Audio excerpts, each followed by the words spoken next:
తెలంగాణ రాజకీయాల్లో సంచలనమైన మార్పులు చోటు చేసుకోబోతున్నాయా? ఇప్పటిదాకా చూస్తే తెలంగాణ ఆవిర్భవించాక బహుముఖ పోటీలు, చతుర్ముఖ, త్రిముఖ పోటీలు జరిగాయి. కానీ ముఖాముఖి పోటీ అన్నది జరగలేదు. దానివల్ల పొలిటికల్ అడ్వాంటేజ్ ఒక్కసారిగా బీఆర్ఎస్ కి, మరోసారి కాంగ్రెస్ కి దక్కింది. అయితే ఈసారి అలాంటి సానుకూలతకు తావు ఇవ్వకుండా, ప్రభుత్వం వ్యతిరేక ఓట్లు చీలకుండా ముఖాముఖి రంగం సిద్ధం అవుతుందా అన్న చర్చ సాగుతుంది. చాలా కాలంగా వినిపిస్తున్న మాట 2028 ఎన్నికల్లో నిజమవుతుందా అన్నది కూడా చర్చగా ఉంది.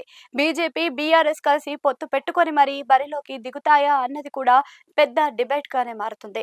ఎట్టి పరిస్థితుల్లోనూ బీఆర్ఎస్, బీజేపీ కలిసి పోటీకి వచ్చే ఎన్నికల్లో దిగుతాయా అని తనకు సమాచారం ఉంది అని చెప్పారు. అయితే తనకు సమాచారం ఎవరు దగ్గర నుంచి వచ్చింది అన్నది తాము బయట పెట్టలేనని ఆయన తాజాగా మాట్లాడుతూ చెప్పారు. అది నైతికత కాదు అని అన్నారు.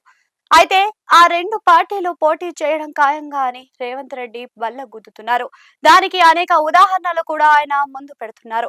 తమ ప్రభుత్వం అధికారంలోకి వచ్చాక గత ప్రభుత్వం అవినీతి మీద ప్రాథమిక ఆధారాలతో 2 కేసులను సిబిఐకి ఇచ్చామని రేవంత్ రెడ్డి చెప్పారు. అయితే ఆ కేసులపై కేంద్ర మంత్రి జి కిషన్ రెడ్డి సమాధానం చెప్పలేదని రేవంత్ రెడ్డి డిమాండ్ చేశారు. మరి ఎందుకు, ఎక్కడ జాప్యం అవుతుందో అనేది, ఎందుకు సిబిఐ వేయలేదు అనేది కూడా ప్రశ్నించారు. ఇక తమ ప్రభుత్వం సేకరించిన ప్రతి ధాన్యపు గింజను కొనుగోలు చేసేలా కేంద్ర ప్రభుత్వాన్ని ఒప్పించాలని ఆయన కిషన్ రెడ్డిని కోరారు. మరోవైపు చూస్తే తాను 2034 వరకు తెలంగాణ రాజకీయాల్లోనే ఉంటానని రేవంత్ రెడ్డి గట్టిగా చెప్పారు. ప్రజలకు మేలు చేసేందుకు తాను రాష్ట్ర రాజకీయాల్లోకి కొనసాగుతాను అని అన్నారు.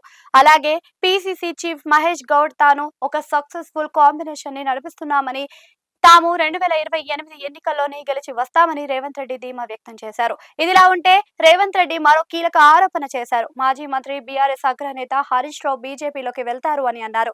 దానికి సంబంధించి ఆయన ఎవరెవరితో మాట్లాడుతున్నారో అంతా తనకు తెలుసు అన్నారు. హరీష్ రావు బీజేపీలోకి వెళ్లే ప్రయత్నం చేయకపోతే కేసీఆర్ మీద ఒట్టు పెట్టి చెప్పాలని కూడా సీఎం రేవంత్ రెడ్డి డిమాండ్ చేశారు. అయితే దాని మీద హరీష్ రావు అయితే ఖండించారు.